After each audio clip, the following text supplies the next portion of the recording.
Hey, Melonya. Hello, how are you? I'm good. Are you ready for this MT Fridays? MT That's Fridays. us. So, That what are you coming to the table with today? well, I'm still on AI. I want to talk about how AI took a young person's job away and what it means to the upcoming generations in terms of their job prospects, because we know that they're having a hard time getting work these days. And so, what does AI and job prospects for the future mean? Oh my gosh.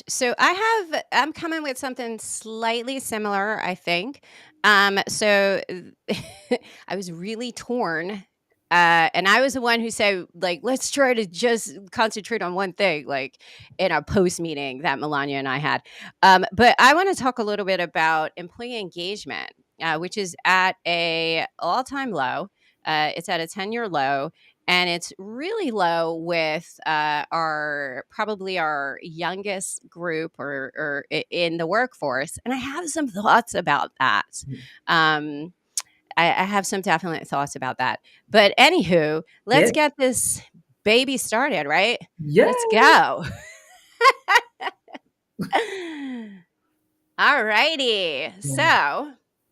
I want to hear about this Me AI too. piece. Yeah, let's go. Let's I'm go on. chomping at the bits. Well, okay. So yesterday in my YouTube feed, there was a young man talking about how he lost his freelance writing job to AI. Mm. He had been working with a company. He's been doing this since he was in college, right? And he's graduated. And he had been, writing blog posts for them, maybe 4 or 5, a month. And slowly they started integrating AI, and and slowly they stopped calling him, Mm. right? And what I found so interesting about this young man was a couple of things. One is he was very logical. He was like, I can see, he said, I wanted to see what they were doing because they used me and they used, a couple of other freelancers. I went to their blog post and I see that they're posting almost every day now, right? And so he's like, I know it's AI, right? And he was very logical about it. He goes, I know, AI can do what I do faster. It does it well. It makes sense, as a business owner that you move in that direction. He said, it was a part of his revenue, but it wasn't his entire revenue. And it made me think about how strategic people in the job market have to be these days, right? They don't want to have one source of revenue, and I think that's really important for job employers these days, right? So he clearly understood it, but then you could hear this a little bit of sadness in him, and that he goes, well, you know, I guess there might come a time where I'll be asking, would you like fries with that? Right. And then that made me go into the comments. And I saw so many comments, and I'm assuming young folks who have a heart to write. That's what they wanted to do for their careers, right? But now they're like, I don't even think I should bother. And of course, I'm like, yes, of course you should, because authentic writing is still of value. Your voice is very important to this conversation. But let me just dive into one more thing. So after that, after my responses, I went into Word to work on a book that I'm writing, right? And all of a sudden, when I opened, there was something called Copilot. I'm sorry, Draft with Copilot. Mm. And I was like, what is this? Why can't I get rid of it? Right? If you hear it, that's my dog. That's our other That's guest. our other host, unofficial host, Indy, barking at the folks collecting trash. But anyway, what was really interesting is that I could not get rid of this. And if you stay to the end, I'll tell you how to get rid of it. You can, but it shouldn't be that difficult. But I really felt it felt very intrusive. And it also felt like are you monitoring what I'm writing, my intellectual property, which you will then train on and then become smarter, and then out, eliminate me and the work that I do. So that's kind of where I'm at right now. So, With and you mentioned something really interesting, which is the training aspect of AI and all these chat GPT tools that we're using, right? We're constantly, as the general public and anyone who touches these, training them on how to take our data and use it more efficiently, training them on what our requests are, what the common requests are, and how to do those faster. And you've talked previously about how much energy AI actually uses, how it heats up our environment a little bit more. And so, in the context of the environment, as we replace people with AI, there's the environmental impact of doing that. It uses less energy to do a Google search, right? Which is like simpler than a chat GPT search. Uses less energy to do that. I would wonder, how much energy are we actually consuming when we utilize a lot of these writing tools? Are we heating up the world more than we need to, when if we were more patient, which is something I just want to tag onto this. How has AI kind of really tapped into, and tech really taken advantage of our in a capitalist society and a society that leans towards the return on investment with business? Have we layered so much on top of regular human beings that we have created workflows that are impossible for us to do without some type of technology? And by doing that, have we created this sort of eventual doomsday effect with heating up the environment? And I just want to say that California sections are still burning. And I wonder if some of that is related to um, how hot the planet is getting. So should we be using more AI, or should we be thinking about, do I need this because my workload is so heavy I can't do it without the use of AI? So I even think that with companies that are replacing employees, because the demand from the board every year is more profit, more profit, more profit. How do you do that and pay people an equitable wage and have employees who feel engaged and don't feel like, okay, we got to make more money, so now you're going to do the job of 3 people? And then the other solution that these companies are going to, well, I'm not going to make you do the work of 3 people because I know that's not possible.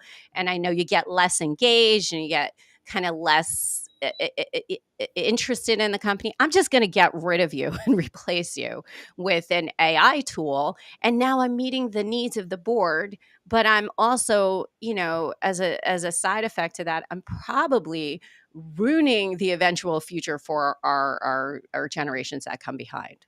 So I, that was my take on that. yeah, I mean, absolutely. Google has extended their, in terms of their emissions by 50%, right?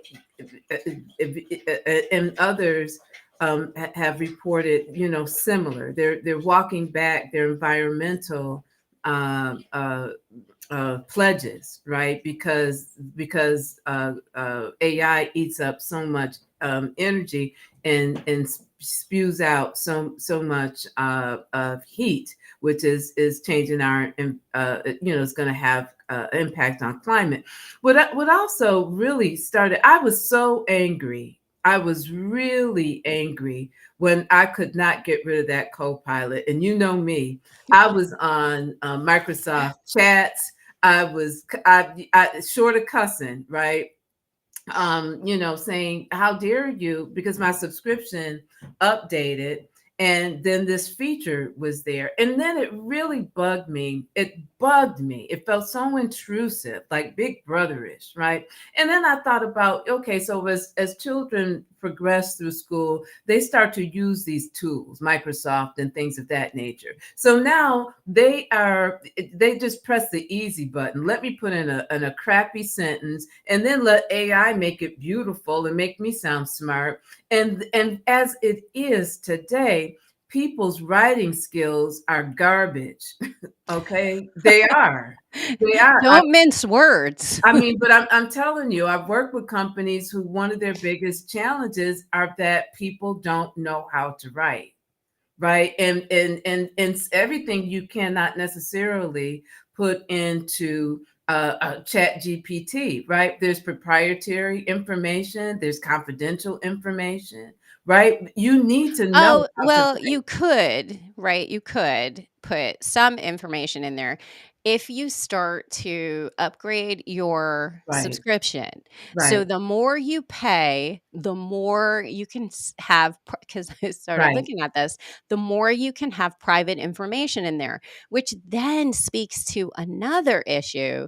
Like, are we creating a society where privacy is only for the very rich? Mm, And the rest of us are literally just sharing data, sharing, how do human beings function? Are we just sources of data?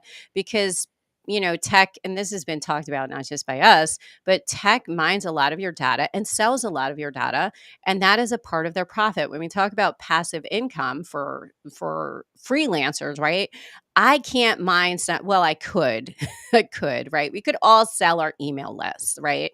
And there's lots of organizations that do that. But this is even deeper. They sell you as potential sources of clients for advertisers. So all of that is going on. That's why we have ads that make us jump for and buy things, because it knows what you want. It knows what you want. So it's almost like we're setting up a very like, we're going beyond the hierarchy. We're creating a different caste system as we look at society. The haves and have nots are getting very the gap is widening. It's not just the healthcare piece, but even our privacy. I think there will be different privacy rules for absolutely. those who have money and those who do not. Absolutely. And when I opened that and so it was so I was so infuriated by that last night that at some point that co-pilot draft with co-pilot ended up in my dreams. I was really, and this morning I was determined to find out, and just for anybody who's going through this frustration, you go open your Word document, you go into file, you go all the way down to other, and then when you open other, you'll see Copilot. Go to Copilot and disable it. That's how you get rid of it. And I was so, it really felt like Big Brother. And I was like, okay, so if I don't, because if you click on, this draft function, then you can put information in, and then, but and then it will spit something out for you. But I'm like, but is it monitoring what I'm writing, even though I'm not activating it? I don't want. I feel that now it is embedded in everything. And here's the thing about me. I've And never. it's Hmm, also which AI is embedded in your product that you're using, and right.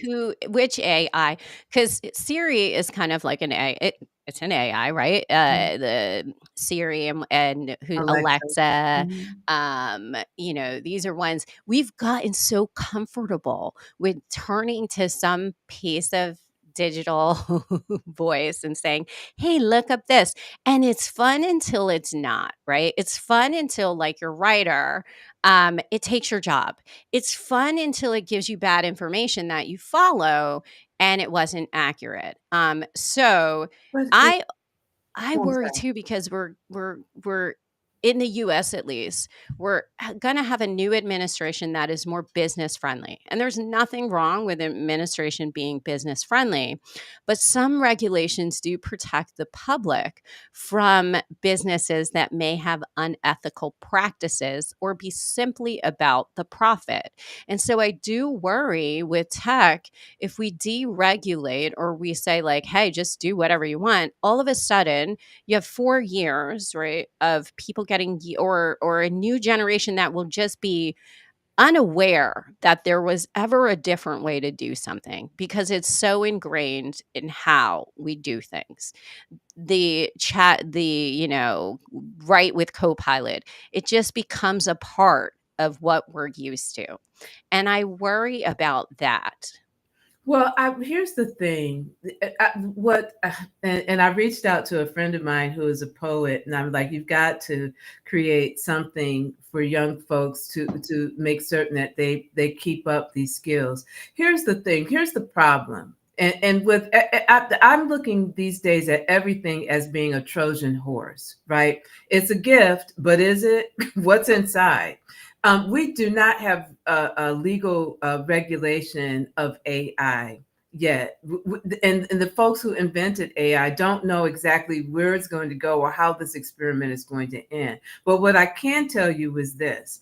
Every time we use it, we are dulling our brains, right? We're no longer being critical. We're outsourcing our creativity. We're outsourcing our critical thinking. We're outsourcing our ability to communicate effectively on our own. We're outsourcing our ability to think, because I don't need to think deeply about something. I can just put in some bare essential information into some AI bot, and it's going to spit me out something. So I really worry, and especially if you pay attention in the United States in terms of how our elections went, and how those folks who are in the tech industry, who have poured a lot of money into the incoming administration, and oftentimes doing so that that their industry can be deregulated in Mhm. some ways, right? And I want us to really be aware of the fact that it is meaning us no good, right? Because when something centralized is telling you how to think, what to do, then you are becoming a less viable a part of the fabric of our society.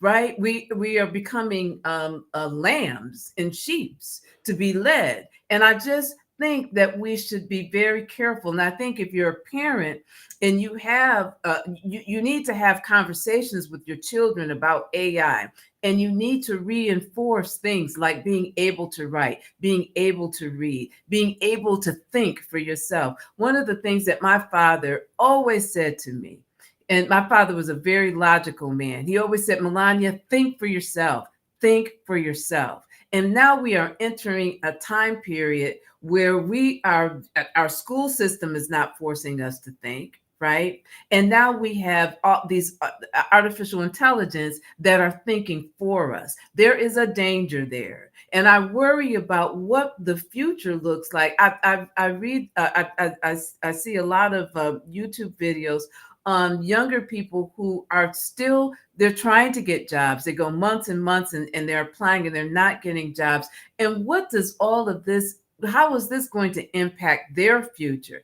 Mhm. Right now, they are not, they feel that they are not going to do as well as their parents and grandparents before them. And so how is this potentially going to make that situation even more grave? Which that almost is a nice little segue. I'll talk a little bit about the employee engagement, which has dropped to a 10-year low. And I'm getting, so for those who don't know, I am a nurse by licensure. So I get a lot of health content. And I also do most of my work in DEI is health equity work. So this is from Becker's Hospital Review. Um, and so Employee engagement has dropped 17 in 2024. 17% of employees were actively disengaged, and so they haven't seen levels like this since 2014. So one of the things that three of the Gallup's polls highlighted was what went down in 2024 were clarity of expectations, right? So that's important for job and employee engagement, is to understand what you need to be doing at work, right? Feeling the second one was feeling as if someone at work cares about them as a person. So that went down in 2024, and someone encouraging their development. So as we've been talking about this AI and AI taking certain roles, it does make sense that in 2024, we saw this sort of shifting of like, hey, what is my role going to be in many organizations, in many job functions? Because I hear it all the time. People are worried about what does the future hold? What will 2025 look like? Organizations have been laying off people in massive droves. You know, and if people are laying off, and we're looking at a lot of companies are talking about performance related layoffs. So what does that mean? And as I said earlier in our conversation, if our expectation for return on investment for our board is that people are doing the work of 2 to 3 jobs, because AI can do it, right? So why can't humans? Then of course your performance evaluation is going to look a certain way, right? I can't work as fast as a computer. I just can't. It's impossible. So I understand why that would like kind of, you know, those would correlate. And so how do you get people to feel engaged? And the most significant decline in engagement was among employees 35 and younger, and those working in industries such as finance and insurance. Engagement went down. And so that kind of like, I thought about that. And I was like, oh, those two industries sort of make sense to me too. Because insurance, when you're looking at insurance, and if you're looking at natural disasters, and if you're talking about health insurance or any type of insurance, in the United States, we've had a lot of environmental disasters that have impacted the insurance industry. They've had to do more payouts. I've heard about people getting denied on certain claims for loopholes. And so insurance is not as profitable as it used to be. And health insurance has been getting not just bad publicity for what has been the way that they've been functioning probably for about 15 years to get us most profit out of their industry. You know, they've kind of had a loss in profit there, so they've been looking at ways to streamline and get rid of people. So insurance makes sense. Finance makes sense too. We saw some controversies in the finance industry with how were they hiring people. There was a whole thing about the Fearless Foundation, right? They funded Black female entrepreneurs, and it was very finance oriented. And so, what does it look like when the finance industry, like, you know, gets less diverse looking? Maybe that's why those under 35 are feeling a little disengaged. I'm spitballing. That's probably not the reason, but it was fascinating to see those two industries that have had a lot of controversy in 2024, whether it's replacing or layoffs or profitability, to see that engagement was the least with that group. And you know, so I'll stop rambling and let you weigh in Well, you know, on that. I think a couple of things are interesting, and let me also frame this that there may be 70% who are actively disengaged, but persistently for years now, the level of disengagement among employees hovers around 70%. Right? There's disengaged, and then there's actively disengaged. Yeah. Those who are actively disengaged are doing things like loud quitting, right? They're quitting on social media, or they're outing their companies for toxic workplaces or for inequalities or unscrupulous policies, right? Those are actively disengaged. They go into work and they sway other people's opinions about work. And so if you stop to think about that within your company, what can 17% of actively disengaged people do to your brand, do to the Yeah. morale of your company? But also the larger picture is that persistently for years now, right? I've been studying this for a long time. I'd have to say at least for a decade. Following Gallup, it hovers around 70%. And I think actually, I was going to talk to you about this. You and I need to do a LinkedIn live on this subject in terms of what employers What can can do. employers do? Yeah, because I think, and it doesn't surprise me that finance and insurance would be an area that potentially has that has a drop in disengagement, right? Especially when you stop to think about this current, the current market and the younger people coming up in the market, right? I think Gen Z is about to replace the boomers in terms of their numbers in the job market. I mean, in our employment market, right? What's important to them, Mhm. right? And you talked about two industries that are all math, right? It's all bottom line. It's not necessarily about Well, social. and I wanna say something else. Those 2 industries tended to have a lot of bro culture, right? Like, a lot of bro Yes, culture in a the lot. past. Like, do you remember that movie? There were so many movies in the '80s and '90s where they would go to the, like, Wall Street Yes, scene, Wall and Street. they'd be like, "Yeah, dude, like, we're Yes, going out for beers afterward." Like, it was just very, like, toxic, like, yes, people fighting over dollars, like right. and but back then, I remember thinking, "Oh, that's so adventurous." Now I'm like, "Ooh, that looks stressful. Oh, I don't want that." But And well, that's true. And I think that leads into, again, when I say all numbers, I mean like bottom line, let's cut Mhm, throat. We don't, there's no gray here.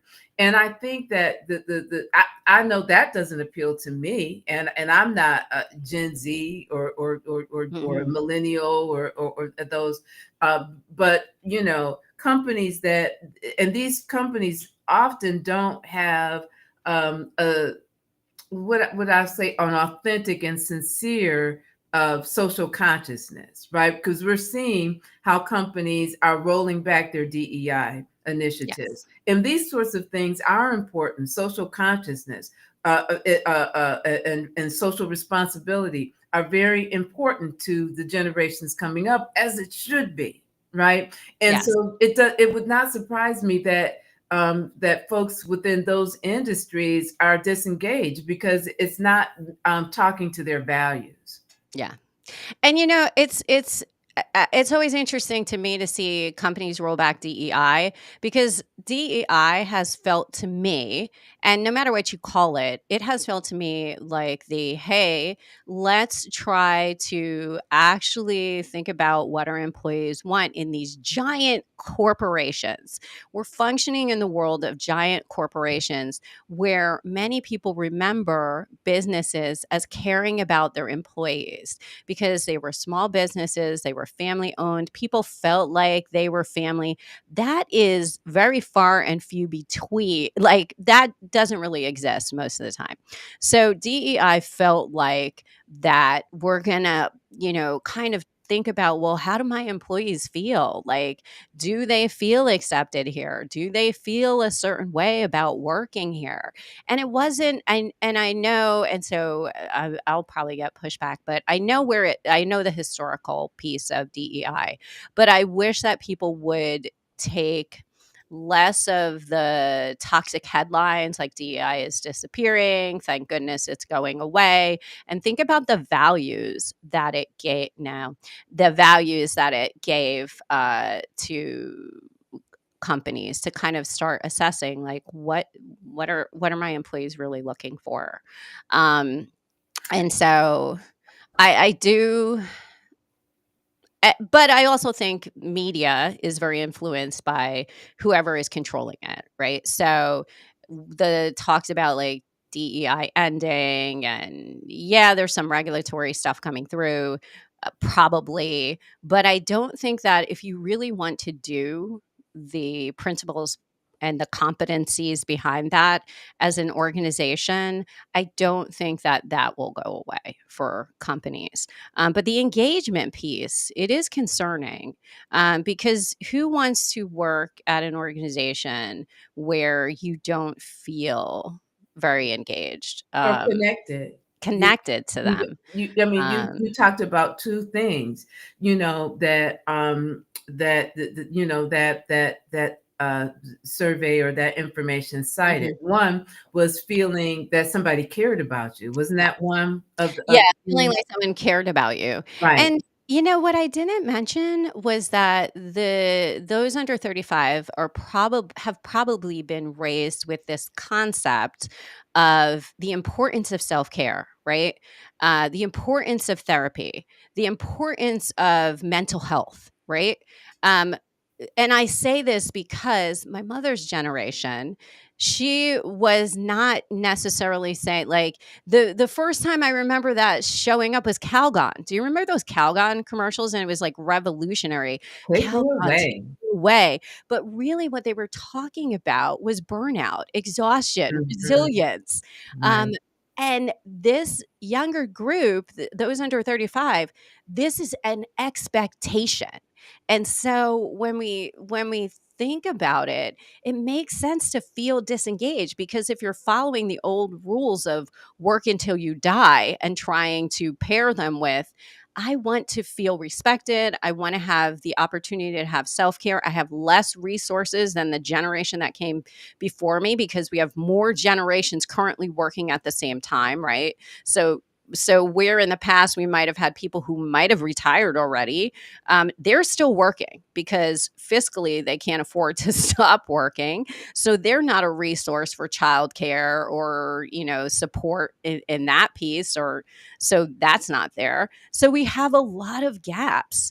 And instead of filling those gaps with people or looking at ways that we can lean into community, we're actually losing some community. And the fires in California have taken out lots of communities, period. But we've also lost the sense of community as individuals in business too. Um, this kind of Well, time for managers to mentor time and well, space. it's I think that really, I think that business has to reinvent itself. I mean, it has been the way that we think about business and think about industry is like the turn of the 19th century, right? And today's employees are not looking for that kind of relationship with work. And I think that, and this is what I call diversity in action, right? It's not just race or gender or giving undeserving people opportunity. It's about really leaning in and understanding who is in your employ, right? Yes. Who are the people? What is it that they want? What do they bring to the table? What are their values? Do our values mirror their values? What are the expectations? And let's talk about it. This young man who lost a job, a freelance gig due to AI, right? You know what he said? Well, while it's not going to, totally deplete me, it was a good, portion of my income, but luckily I have other sources of revenue, right? You are not going to convince today's employees to put all of their eggs in one basket, meaning your company. And if you're setting your company up that way, you are going to have a hard time finding talent. I think the employers that are going to win are the employers that are going to pivot and be flexible in different kinds of ways than they have been in the past. Because the reality is this: folks are struggling out here in these Yeah. streets, okay? And they all these younger folks are already saying to themselves, I'll probably never have a home, Hmm. right? I'm not going to have the same things that my parents necessarily had. I'm not going to progress and be in a better situation than they do. I have to do things differently. And we also know that the relationships between employers and their employees is transactional, right? Yes. If the bottom line doesn't look right, then you go, because you're an expense that we can afford to lose. And Melania, that is the language I was trying to find, is that it's become very transactional. And from the employer side, I don't believe that they're recognizing, they're trying to function under a, well, why aren't you loyal? Why aren't you performing high? Why aren't you giving me what I want? When the employee is feeling, and they feel this in their heart, that this is a transactional agreement, that if the company should drop by even 0.001%, 0.001% in profit, that their job is at risk, that the employer is not going to ride it out throughout the hard times with them too. So it's very transactional. I can't be loyal to someone who I know will dip. Mhm. They don't have a responsibility to me, but they want me to have a responsibility to them. And so if I am a critical thinker, right, if I'm thinking about this relationship, and I think those under 35 are thinking about this because they've seen this happen to friends. Their They know that parents. at any moment their parents, that they can be laid off, and that there isn't going to be this sort of sense of like, hey, we're having rough times right now, but we're going to stick it out together, that you might have heard in the 60s and 70s and 80s coming from Not organizations. really. It started to change in the Well, 70s. yeah, in the It 70s it did. starts to change with these big corporations. Yes. But I find it so amusing that these big corporations function with this mindset of, well, why aren't you loyal? Well, let's go back to the crux of everything. People are looked at. The let's go back even from education. Our educational system is not set up to make us the brightest people in the world, or to enrich us with knowledge. It's all set up to prepare us to be docile people who are prepared for the workforce, right? And that is what corporations are looking for. They're Yeah. looking for people to plug in when they need, and eliminate when they don't. And that is the way that I'm. It's it's not opinion. I'm talking about what we have witnessed over the years. And we want more of that, apparently, right? And With we the and we dumping want of the and we Department of Education. and we want more of that. But also, just pay attention, folks. Look at what's happening in tech right now. There are a lot of layoffs in tech with AI, and I mentioned this in a previous. I'm gonna drop in with just one. Meta's about to lay off, what, 15,000 employees with I thought it was performance 7,000. related. Yeah, 15,000. 7,000? Yeah, some 7,000 or 15 15,000? It's a somewhere there. large It's number. a large number, Performance related, evaluations right? is how they're gonna do it. Yeah. That's what they're framing it as. But here's the other thing too. And I shared this in a previous podcast. There is a potential and a way forward where AI will, of course, it's going to take more of our jobs, but there's going to be, because this is the way the thought is that we're going to be able to pay AI. AI will be able to invest in the stock market or whatever. So AI will be working for a paycheck, right? One of the concepts is that we can then also use AI to create codes to improve itself. So now I'm eliminating those people who write codes and who do our business is set up to eliminate as many people as possible, and to work those who are left to an efficiency level that is probably inhumane, right? And then we create this toxic environment for work, and then wonder why people are not like, I'm all in. Mhm. No, they're not going to be. And I don't think you're going to be able to change that. Well, This younger generation I is think just one more point. This younger generation is more flexible in how they can design work and opportunities for themselves. And I think and I hope they keep doing that so that they don't have to ascribe to an outdated system. Well, and I think you make a great point. But I do think that there are some ways that organizations can sort of look at what they're doing and be a little bit more ethical and a little bit more forward, future oriented. Because you don't want to just be in the present, getting all the money that you can get, and then leave a charred world for those who come behind. And I do realize that for those who are making all the money, all the, top people at the top, like start thinking about, well, in 100 years, even though maybe you won't be here. I don't know, you might be because you're rich and you maybe have technology, put your brain in a robot. That's sci-fi completely, I think, maybe. But in Coming a soon. 100 years, your child, what kind of world would you want to leave them?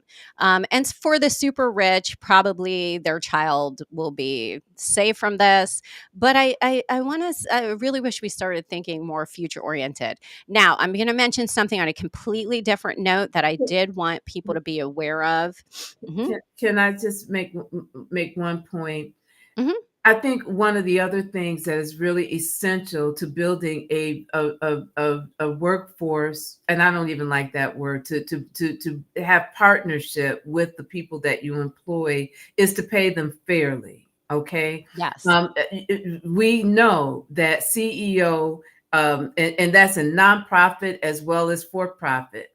Their salaries have grown exponentially, what, 10 times, I don't know, over the last, what, 30 years. It has the biggest growth in salaries has been in those the top of the of organizations. And for the everyday human who is working, their salaries have stayed stagnant. You cannot say that you have any relationship or care for me knowing that you are underpaying me and that I'm not able to make a living wage by working for you and solely for you. So let's get real in terms of what is needed to change our workplace. You need to really be equitable and fair in how you pay people. Yes. And so I before I wanted to, and I'm so glad you talked about that because it leads me into something I wanted to mention. So Optum Health. Optum Health, they lost about their consumer count dropped by like 4 million, which doesn't really mean anything, right? Because like Optum Health is a clinic and they are owned by United Health Group. So I just want to share this. So Optum Health had a little bit of a drop. They closed a lot of urgent care clinics. For those who don't know this, they run a lot of urgent care clinics. And so they closed some of those. And they also have something called Med Express urgent care clinics. And what a lot of people don't know, because it's like a little snippet in the news, they actually got rid of all of their registered nurses, so all RNs no longer work at Optum clinics. They got rid of all of them. They eliminated all registered nursing positions at nearly 150 sites. So this is big because they had no plan on how to replace them or what would replace them, but they just got rid of them so that they would be more fiscally So who's providing the profitable. health care? No one, well, they just got rid of the position. So that saves you tons of money. But who's They doing their job? I don't know. No one? Maybe. They just got rid of it. They got rid of RNs. So I thought this was interesting that they got rid of RNs because, and they closed some clinics and they did some stuff. They said it's all about their streamlining and being profitable. So in its year-end earning report, Optum reported 253 billion in total revenue in 2024. This is up 11.7%. So every year they have been growing, and they just got rid of all their nurses. Right. They just got rid of all their nurses. And so this is what there's been some discussions about, like, should health care, like, should this be so deregulated how you get care? And the other thing that was in Becker's is that, the best thing to happen to health insurance and healthcare, and remember, Optum is owned by United Health Group, which, for those who don't remember, it was the United Health CEO who unfortunately was assassinated, but they're one of the most profitable insurers and health groups in probably in the world, right? So they got rid of all their nurses at their clinics, and they're profitable. So it wasn't even done. So a lot of times these organizations will say, well, we want to remain like super profitable. That's why we're laying people off. There's But no But what does that mean for the quality of healthcare that we're getting? It's interesting because not long ago I saw a doctor who was talking, and it made sense to me. He was talking about the fact that 70% of doctors work for large corporations, Mhm. right? And therefore they are dictated to by these companies in terms of how much time they can spend with you, what they are able to do. And it's all about it's all about the numbers. And something clicked when I saw that, because the doctor was talking, because I'm an independent doctor, but there's not a lot of us left, right? Mhm. And there is projected to be a shortage of doctors in the United States.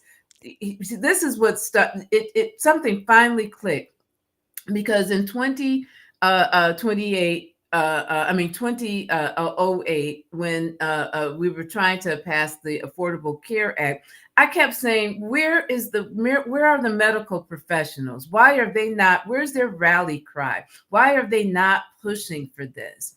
And so then it made sense to me when I listened to this doctor say that 70% of doctors are working for these corporations. Mhm. So them stepping out would be, it would take a certain amount of courage to do so, but Absolutely. they're they would also be biting the hands that fed them, right? They are controlled by the conglomeration.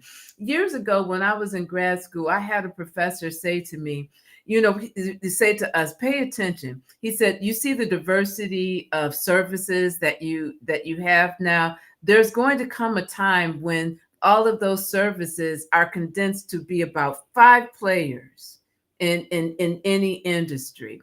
And that's what we're seeing with our healthcare, right? Yes. And so we need to be informed. So what are you replacing these nurses with? Who's going to is it going to be now more AI generated? Are you going to be sitting at a computer talking about stuff with your AI health coach? I mean, how does that work? So I have a prediction about this as a nurse, what will happen. And it will be the same thing that happened with nursing care facilities and rehab facilities. So there are not a lot of registered nurses who work at nursing care homes and nursing rehab facilities. And the reason why is registered nurses are usually more expensive than your unlicensed assistive personnel. And so the unlicensed assistive personnel usually are mandated and controlled by the organization they work for. They are taught how to do certain things. The state comes in. There are certain things they can't do, certain things they can. But for the most part, many of the things that nurses, registered nurses, and LPNs used to do have been sort of like downgraded towards UAPs doing them. The other thing is that registered nurses have taken on more of what you might have seen physicians do in the Right. past. They're not just like the person who answers your call, though. They do very complicated procedures. And I'm just talking registered nurses, not NPs, which would be a different level. Registered nurses, there is a big push in many states for them to have bachelor's degrees, not associates, which is what used to be so they're more expensive. However, registered nurses happen to be the more trusted group in healthcare, right? Because registered nurses function outside of this conglomerate. And I'm going to just throw it out there because registered nurses have also been allowed to be part of unions in hospitals, unions at other places too. So, but there is a push right now for physicians to join unions. So Mhm. this is eye-opening because unions often start talking about the workload. And when you're doing too much, right? When you're making mistakes. So they're looking at are physicians suffering from burnout? Is the workload too great for physicians? And is that why maybe is that impacting quality of care? Now, I'm not going to say that unions always make that happen, but they do kind of come in and it's a collective group for physicians to kind of have a larger say in what's happening. So more, but here's what's interesting because physicians, like you can probably function without RNs, right? But you can't really function without someone who's going to write the care orders, who's actually going to see the patient, write the scripts, do those things. So physicians unionizing might have a bigger impact on those big conglomerates or corporations that are in healthcare. But the RN piece, most likely, what's going to happen is they're gonna outsource that to unlicensed personnel, and they'll take the things that would have been the level of a registered nurse, and they most likely will route them to the physician. So the physician is probably going to take on more work when it comes to that, because there is some, like a registered nurse might be able to do a little bit more than a UAP. And usually there's only like one or two in a clinic because they are more expensive. Should there be more? Of course. I think more nurses everywhere. Yeah, but that also, again, I had a minor outpatient surgery on my back last summer, and I was just paying attention to the energy of my doctor, and he seemed tired and busy, Hmm. right? And I just had my annual physical this week, and my doctor, I'm like, how have you been? She goes, busy, but I guess busy is good, right? It's better than not being busy. So you already have doctors who are mandated to have to see an inordinate amount of patients in the course of a day, right? And now we're going to put more responsibilities on them from another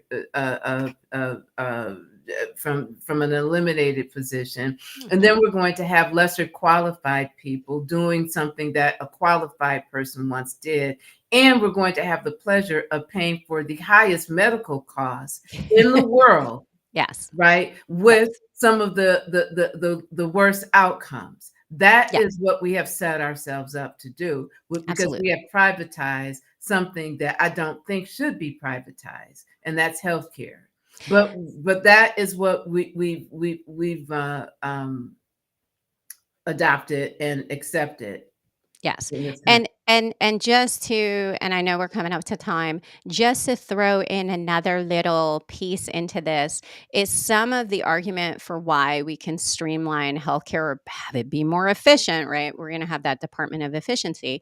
Um, but some of the arguments for this is that we have a lot of technology that we could use better to create more efficient and faster workflows. However, you're dealing with people, and you're dealing with people at the most critical times in their life sometimes.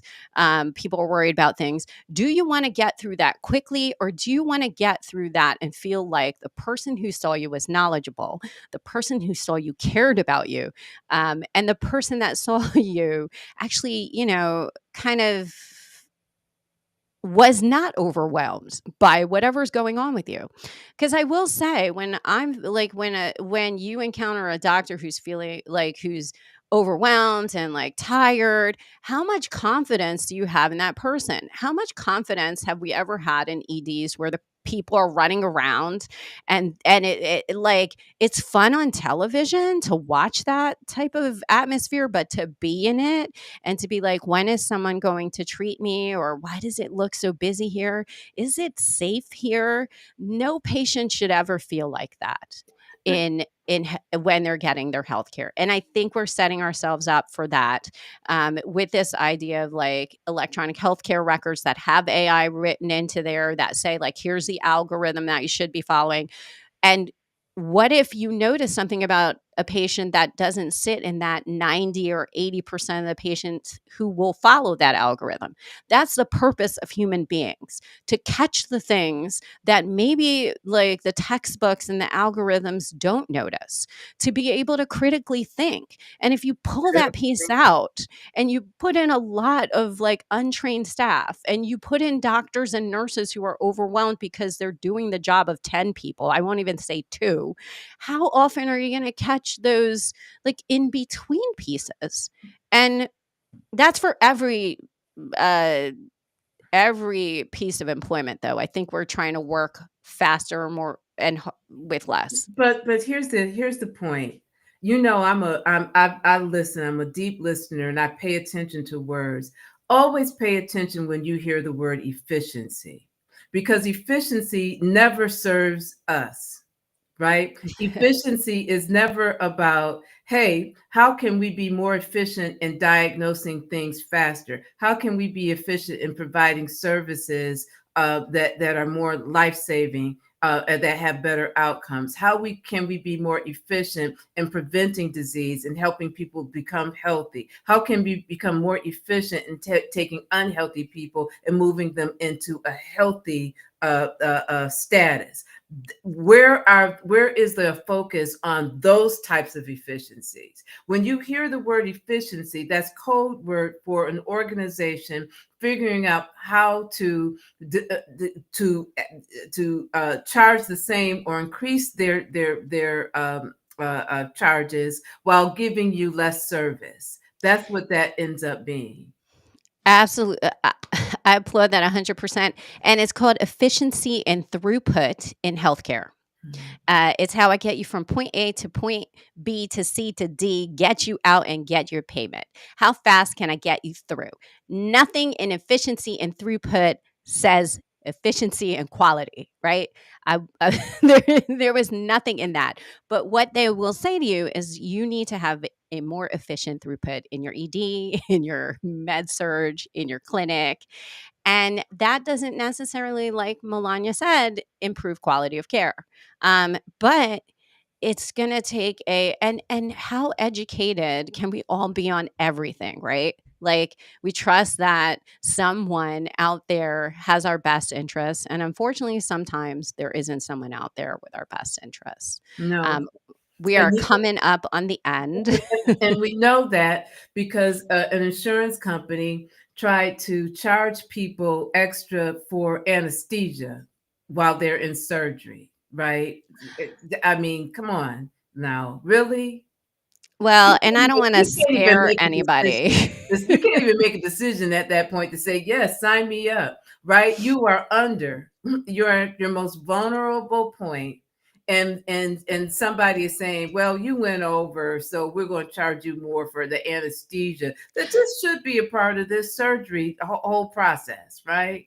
Well, and the nice thing is they decided not to do that, but I did see a headline from Healthcare Dive, and it says their prediction, or like basically, this is just like a known the headline is health insurers will step off the roller coaster in 2025. After a turbulent year, things should calm down for payers. And this is your health insurance company, not you, with the advent of a business friendly Trump administration.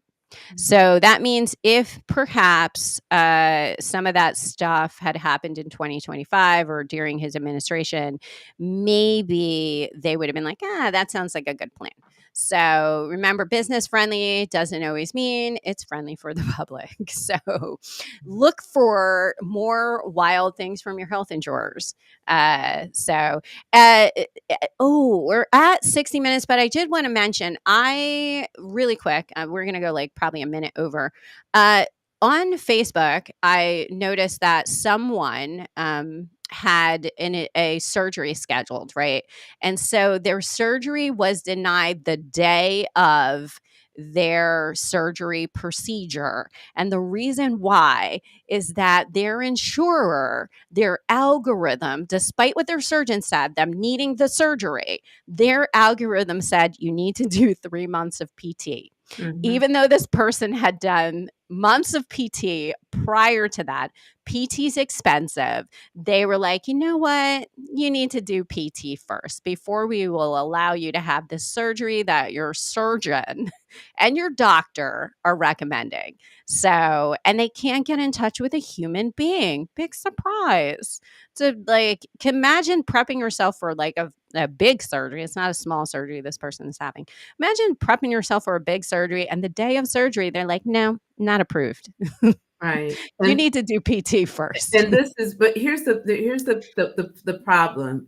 Where we are today is that we cannot afford to be couch potatoes and Yes. Netflix and chill. We can't afford to do that because we're talking about the quality of our lives. We're talking about not surviving, literally, not being able to survive in the world of business. And again, when we started this conversation about talking about young people and employee engagement, if the system is rigged and you know you're not going to win, you're not going to be engaged, right? And so we really literally have to become engaged in our lives and become sleuths and investigate the things that are important to us, and to be then able to apply pressure to those who are in the place of power for them to change. This is not time to lie down. This is the time to be informed. So that's why we're happy that you have tuned in this Friday to MT Fridays, filling the brain drain one conversation at a time. That's why we're here. Yes. That's why we're here. Yes. Well, this was another fun hour. We are so happy to join people, and we're going to close it out. Please stay engaged, stay informed, and join us every Friday, 9 a.m. on MT Fridays. Probably not on TikTok because I hear they're closing on the 19th, which is Sunday. So we won't probably be there, but all of the places, yes, we'll YouTube, be. Yes. LinkedIn, Yes, LinkedIn, YouTube, Instagram. Instagram, all other places. Not TikTok because, well, we'll end this. Here we go. See you next Thanks week. for joining See you us next on week. MT Fridays. If you enjoyed today's conversation, be sure to like, subscribe, and share for more insightful discussions every Friday. Remember, the brain drain stops here, so keep the conversation going by connecting with us on social media or visiting our website. Until next time, stay curious and keep filling your mind with knowledge. See you next week, Friday, on MT Fridays.